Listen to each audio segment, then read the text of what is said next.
Shalom, shalom, and Chodesh Tov. Welcome to my virtual vacation.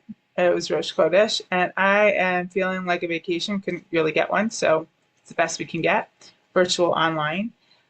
Which really brings me to my topic of things that I was thinking about today's society and how, things are different than they used to be.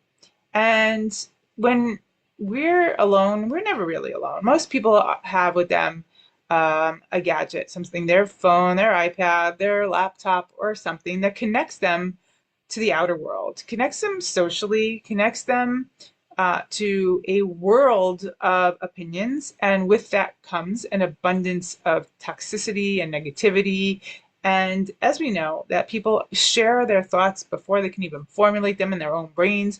And people's lives are destroyed on a daily basis constantly with people just thoughtlessly saying harmful things about other people. Sometimes true, most of the time not, and everything in between.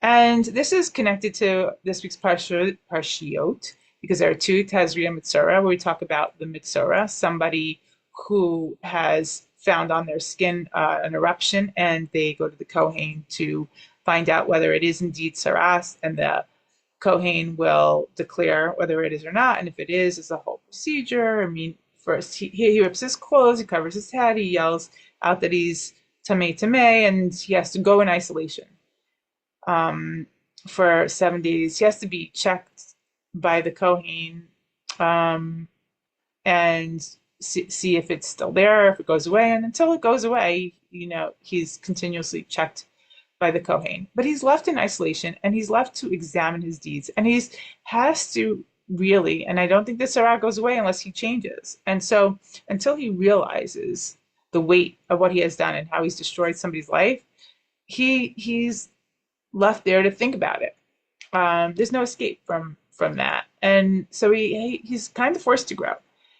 And this is much like a lot of people point out, somebody who has murdered unintentionally. The Torah prescribes that they have to go to one of the Arei Miklat, to one of the cities of refuge, and he's forced also to be in isolation. And he didn't do it on purpose, but he has taken somebody's life, and he's forced to live in solitude and to really examine that. Because when things happen by accident, most of the time there's something that either he was negligent, he was being very narrow visioned in what he was doing, he was only thinking about himself, and he didn't either take precautions, or he didn't think about the surroundings, he didn't think about other people.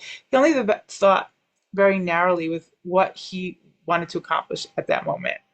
And I think this is much like the Metzora, who, when he's talking Loshon Harah, when he either spreads negativity, true or not, about somebody else, he's doing it because he's got issues. It's really about him. We know it's never about the person that person's talking about. The people who talk and talk about other people have problems themselves. It's a problem again.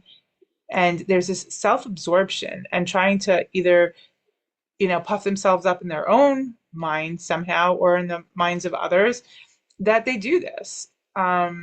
And this is a similarity between the two. And I think that everything that we do in life, it's our obligation really to kind of, yes, we have to take care of ourselves, but not that shouldn't be, this tunnel focus that we have, that to exclusion of all other people. When we do things, we have to do things and say, is what I'm doing negatively impacting somebody else?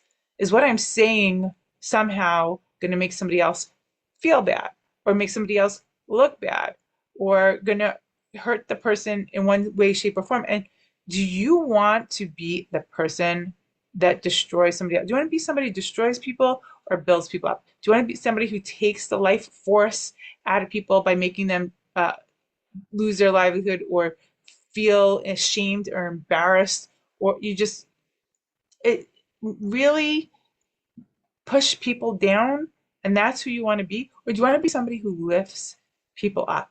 Do you want to be somebody who helps people? Do you want to be somebody who always thinks about other people, and that when you're doing something, you're doing things thoughtfully, intentionally, with care, understanding how everything you do has ripple effects, whether you're speaking or whether you're doing an action. And that's a common denominator. And if this is why it's so important in the Torah is because, as we know, words they create, and we are creating our reality. As Rabbi Khan, I listened to his share, it's brilliant. You should listen this week. The words create the reality, and we are made in the image of God, and we are supposed to build, we are supposed to create, and we can do that with our words, and that's what we're meant to be. And if we take away somebody's life force with the words, with the purpose that God gave us words to build, and we use it for the opposite, right? That's a death on so many levels. And that's really taking your purpose in life and doing the opposite. Nothing could be more shameful than that. Nobody wants to do that. You don't want to be that person. And so the bottom line is we should be thoughtful. We should think about things before we do them, before we say them. And we should be somebody who tries to make part of our life purpose to build other people up with our existence. Shabbat Shalom and Chodesh Tov.